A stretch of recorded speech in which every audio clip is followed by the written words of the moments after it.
Are you troubled by strange noises? Came out a 6-foot black silhouette of a cowboy with a cowboy hat. He had a duster on. You said there's lights in the sky? Yeah, there's 4 lights. It's moving real slow. Real slow. It's showtime.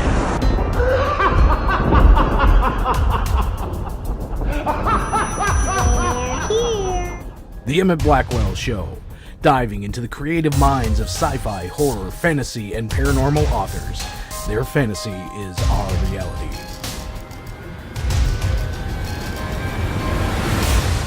Hi, welcome to the Emit Blackwell Show. This is Emit Blackwell, and I am with Mark Allen, the author of Nocturnal. He also is a screenwriter, a cancer survivor, and former Navy. How you doing out there, Mark? I'm doing well, Emmett. Thank you for having me on your show. Oh, no problem. We appreciate you being here. So, you wrote a book called Nocturnal, and this is, from what I'm gathering, it's like a vampire series, correct? It is a vampire novel, yes. Okay. And so where'd you get the inspiration for this? The seed actually got planted about 7 or 8 years ago with the Twilight movies. Mm-hmm. I saw the first one. Absolutely hated it. Oh, really? Hated it so bad, I refused to watch it a second time, and I refused to watch any of the sequels. It was just god-awful. And I looked back at history, because I'm a huge history buff. Mm-hmm. And I looked back at what had been done with vampires in recent years, in the last 3 or 4 decades. Yeah.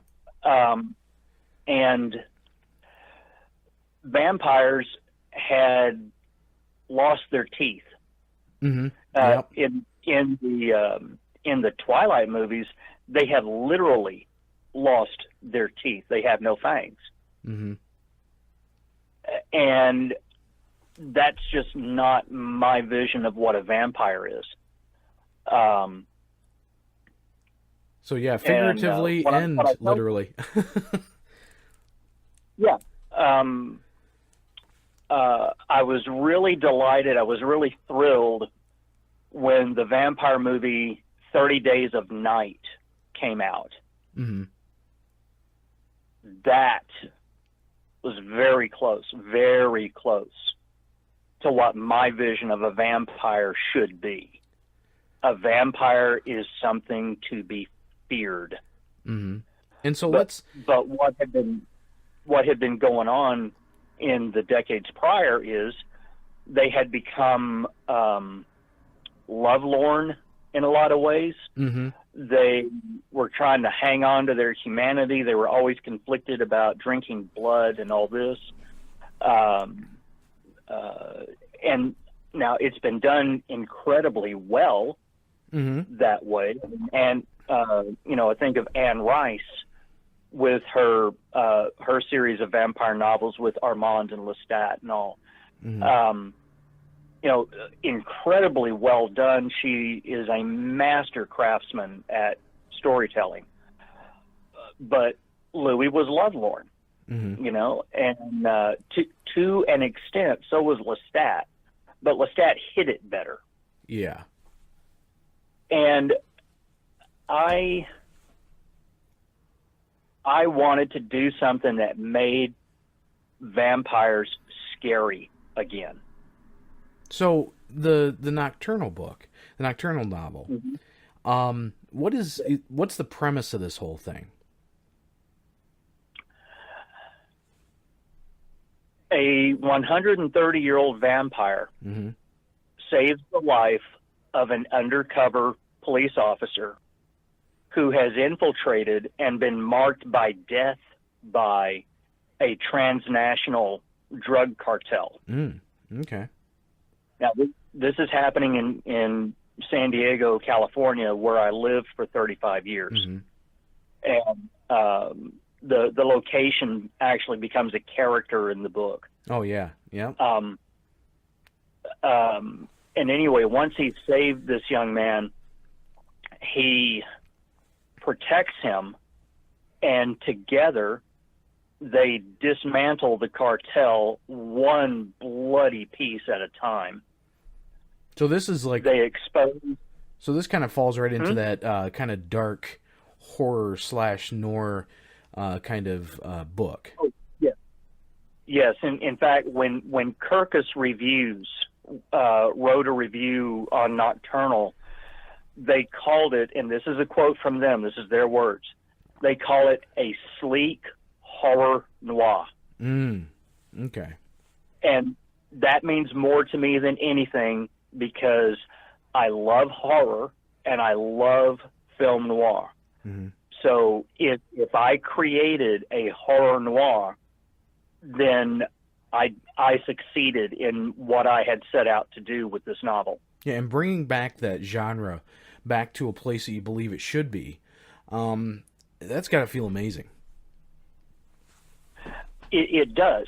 And what's also amazing is people who don't like horror, people who don't read vampire stuff, they read the book and they tell me, I hate this kind of stuff, but your novel is so good. Yeah.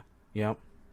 And that always pleases me to no end, because it's not really about the horror.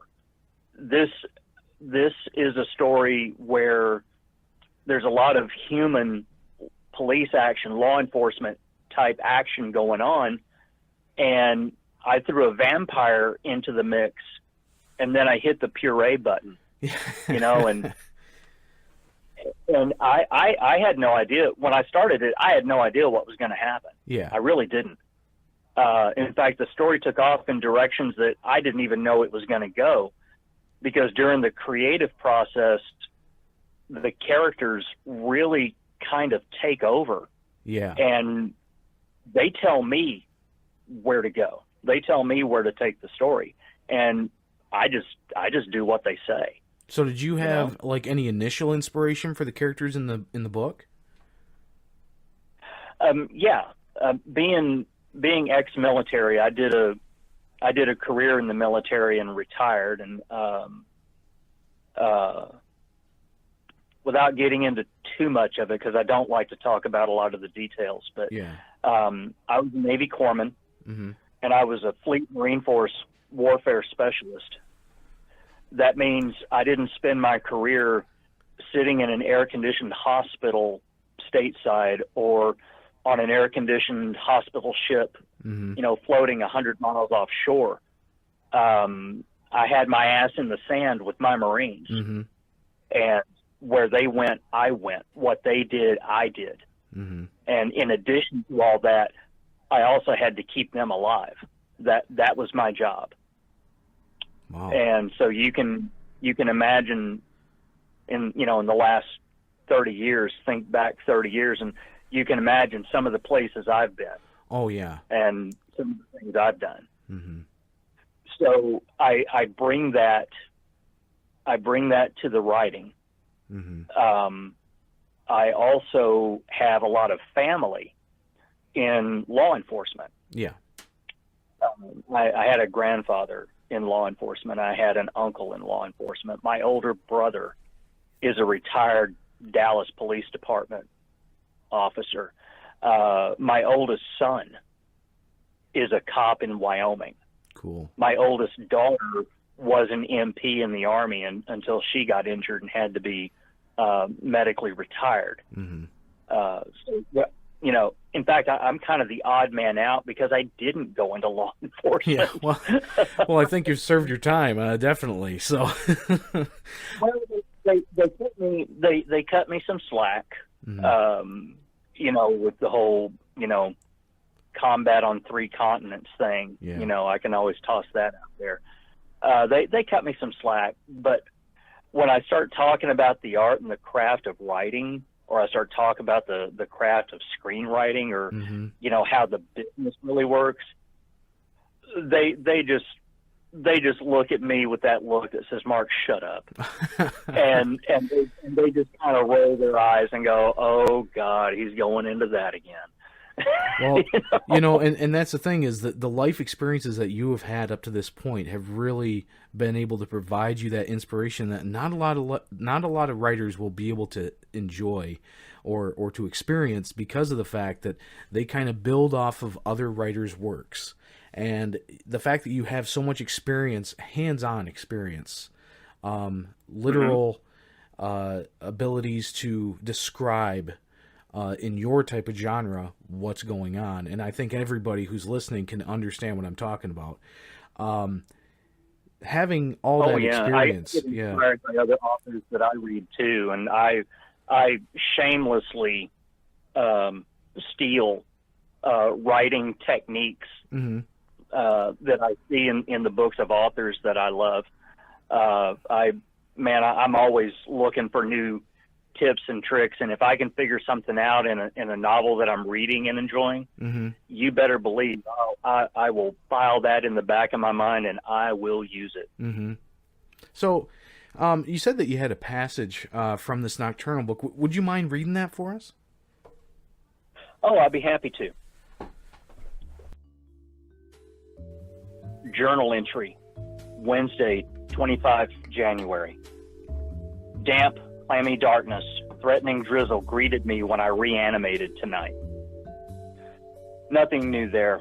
I'm always cold anyway. I don't dream anymore.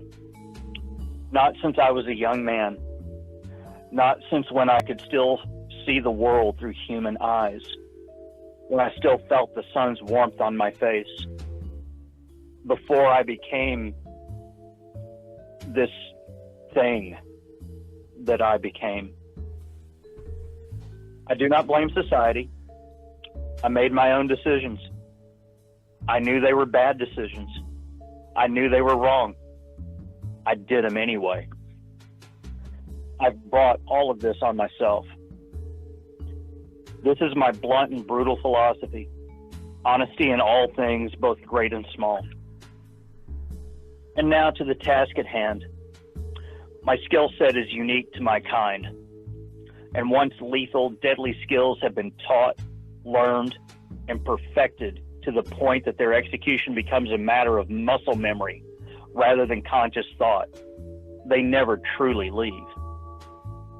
Those skills stay with you, live within you the rest of your days. They lurk just below the surface, savage serpents underneath this thin veneer that we call civility. Hot springs, waiting to be sprung, waiting to be called upon once again, wanting more than anything to be called upon once again. I am that glimpse at the edge of the light. I am that thing that goes bump in the night. I am vampire. Rudy Valdez popped the collar up on his brown leather bomber jacket against the damp night. Drifting in from the Pacific Ocean, tonight's fog blanketed everything it touched. Standing on a seldom used dock in a rundown section of the city, south of the high-rise hotels and tourist attractions, but north of the naval base, he heard a foghorn, forlorn and monotonous in the distance. It did not come from the Sulu Sea, the rusty, hulking 180-foot freighter currently moored at the dock. Nights like this limited his vision and narrowed his potential kill zone. At the top of the gangway, Stephen Thompson, better known to his friends as T-Ball, stepped off the ship. T-Ball was feeling the effects of downing a half bottle of rot gut whiskey that he had bought a scant hour and a half ago. His head buzzed, but not in a good way. He shuffled down the gangway and towards the dull red metal shipping containers. He leaned against the door of one of the containers to help steady himself lighting a cigarette with quivering hands. He took a drag, pulling the smoke into his lungs. The nicotine acted quickly, giving him a pleasant sensation of spreading warmth and harmony. At no time did T-Ball notice the unholy thing less than 8 feet away, squatting low, knees spread, hands flat on the pavement, arms shooting down between his legs from muscled shoulders. The preternatural creature hunkered down, pressed against the cold metal of the rusting shipping container. Using the darkness it knew so well as camouflage, it glared at T-Ball. The monster inhaled, its nostrils filled with T-Ball's putrid scent of disease, decay, and lack of hygiene. The creature's pale face wrinkled in disgust. Then, a malevolent, ugly smile revealed 2 fangs, refined by evolution, by God, or by Satan, were piercing through pliant flesh. If this lame excuse for a human being was the best his enemies had to offer, he was going to be done here and back home in time to watch the early morning cable news shows. A shadow moved up on the main deck of the freighter. A huge Oriental man stepped out of the blackness near the gangplank. He responded to a signal that was sent down below from T-Ball by seeing a three flash burst from his flashlight. Then he moved back, fading into the darkness once more. The creature watched the 2 humans as they signaled each other. He shook his head in amazement, like something out of a bad movie, he thought. What's next? Morse code? Carrier pigeons? T-Ball was still nearby, still clueless and still sloppy. The man was completely oblivious to how close to death he was.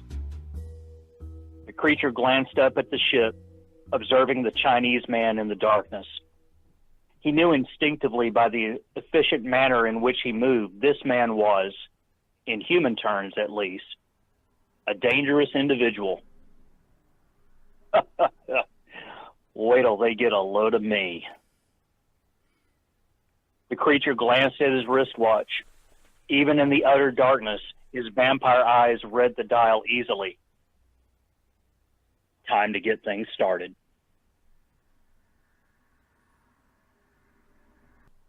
I like that. I like the description that you have. I like the fact that you do kind of pull in that old style of describing this sinister, dark, shadowed vampire. It really does show it very well in this story. I appreciate you reading that passage. Oh, thank you. Thank you very much. In all of his combat type situations, and there's several throughout the book, I approached him like he was a ninja, kind of. Yeah. He was like a ninja with fangs. He could melt into darkness. You could walk by him. You could be 2 or 3 feet from him. And if he didn't want you to know that he was there, you wouldn't know. Wow. You know? Yeah, it's just such a clear picture that you can paint in somebody's head. And it's amazing that you can do that. And like when it comes to this story, it's almost like you have this shadowy figure kind of looming over you at all times, you know. And it's almost because I know that you had also kind of you fought cancer for a while, and was this kind of similar to that shadowy figure that constantly followed you and had that type of power over you?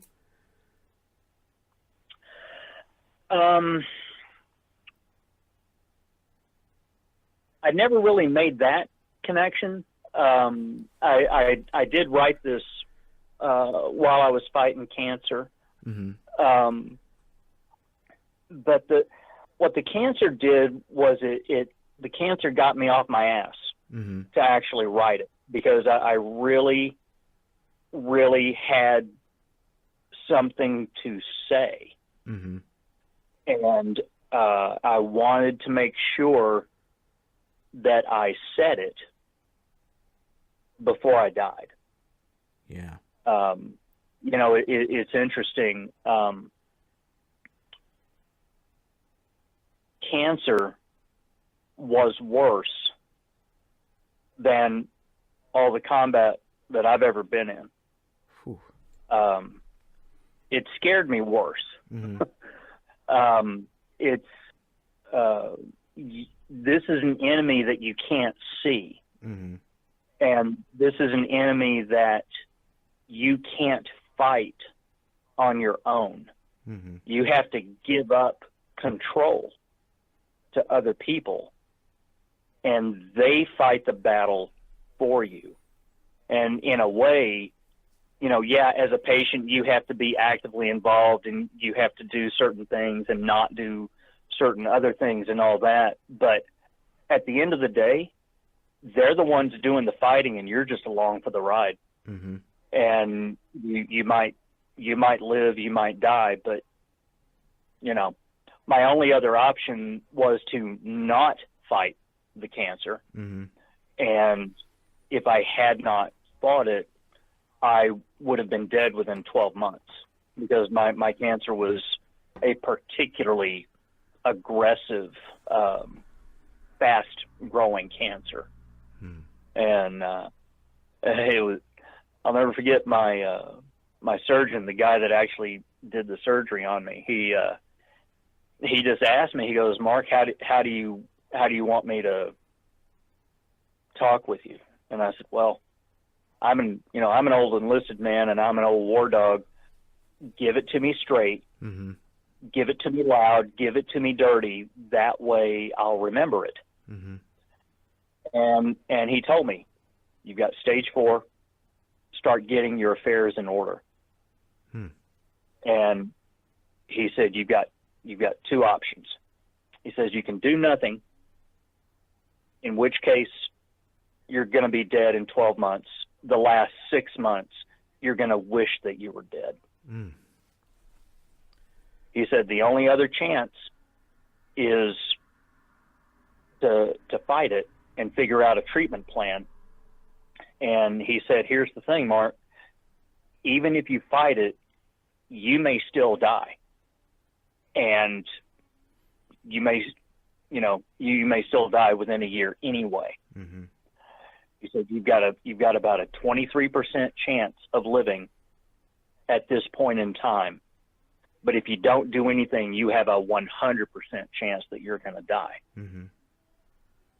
And I thought about it, considered my options for about 0.24 seconds.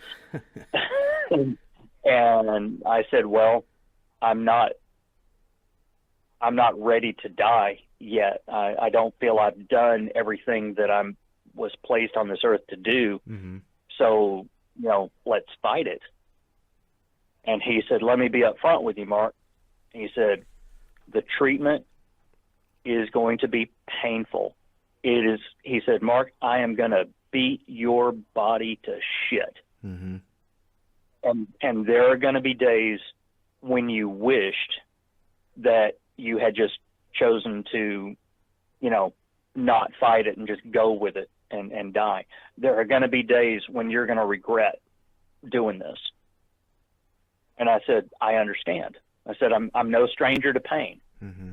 And, and we went with it, and I'm 4 years in recovery now. And I've beaten the odds. A lot of guys, with my particular form of cancer, would not have made it. As a lot of my doctors have told me, I'm a success story. Mm-hmm. Oh yeah. I'm sure all of our listeners would agree with that. And within that time, you had done screenwriting before the diagnosis, correct?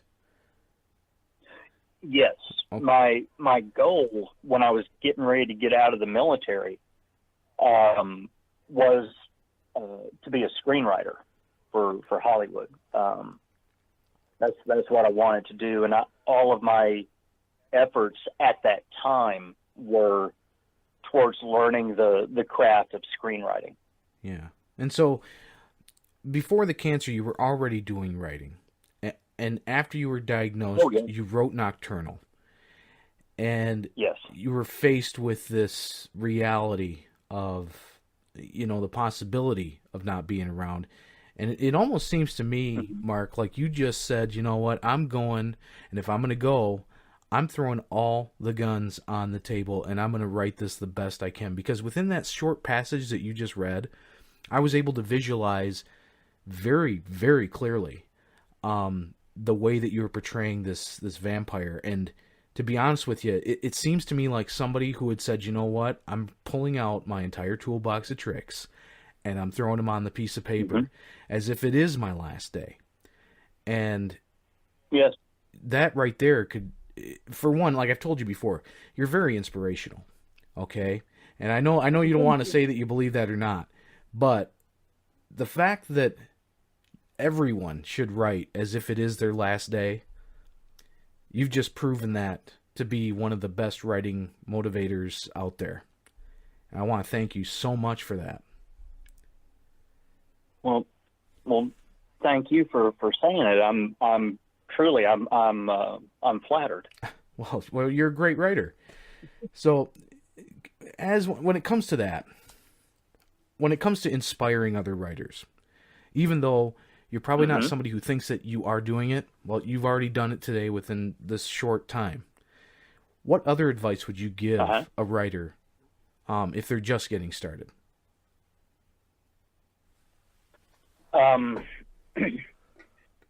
In addition to all the stuff that you always tell aspiring writers, which is, sit down, write your story, follow your passion, follow your dreams, all that stuff that you say. The real nitty-gritty advice is learn how to write. And by that, I mean learn how to structure a sentence. Learn how to structure a paragraph. You can learn things like plot points and story beats and all that stuff. Learn it so that you're aware of it, and then throw it out. Put your story beats and your plot points where you want to put them. Yeah. Now, one of the things, because I'm a screenwriter too, I wrote Nocturnal in the 3-act structure that is kind of etched in stone as law with screenwriting. You have to have a beginning and a middle and an end. They don't necessarily have to be in that order, but those 3 things have to be there.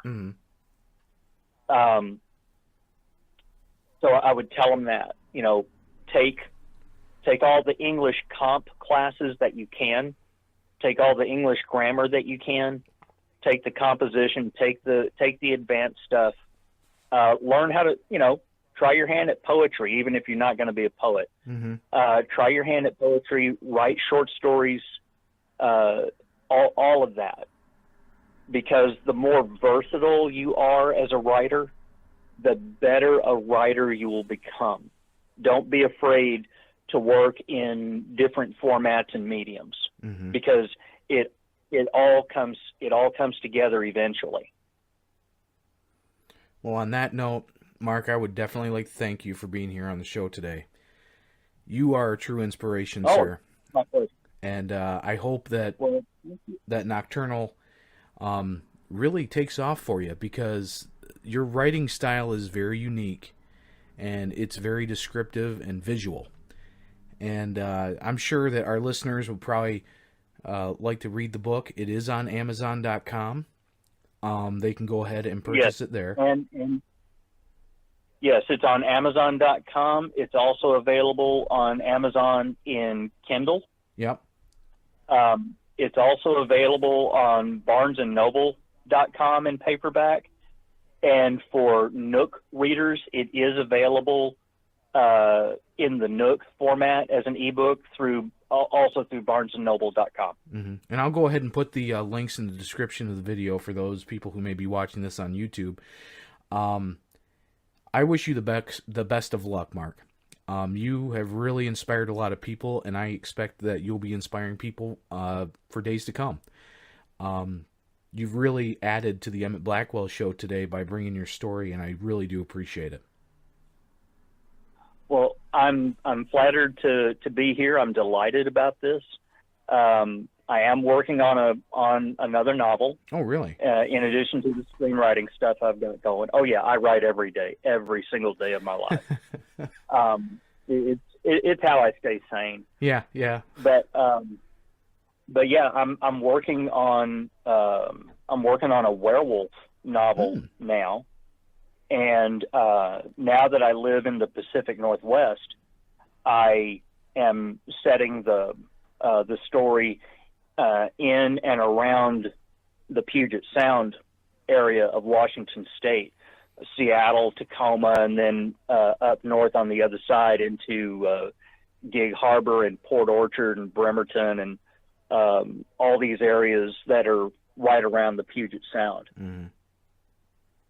Wow. Well, I'll be looking for that too. And if you do get to that point where you finish that novel as well, contact me, because I'd like to hear about it.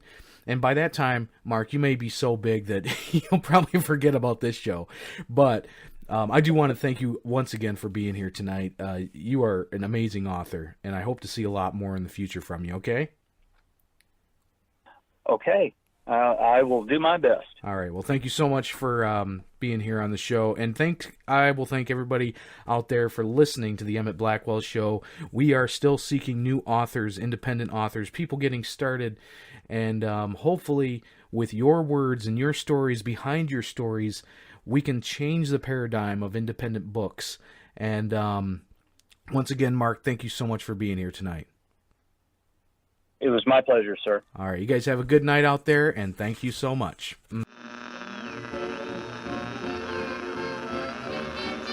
Are you troubled by strange noises? Came out a 6-foot black silhouette of a cowboy with a cowboy hat. He had a duster on. You said there's lights in the sky? Yeah, there's a full lot. It's moving real slow. Real slow. It's showtime.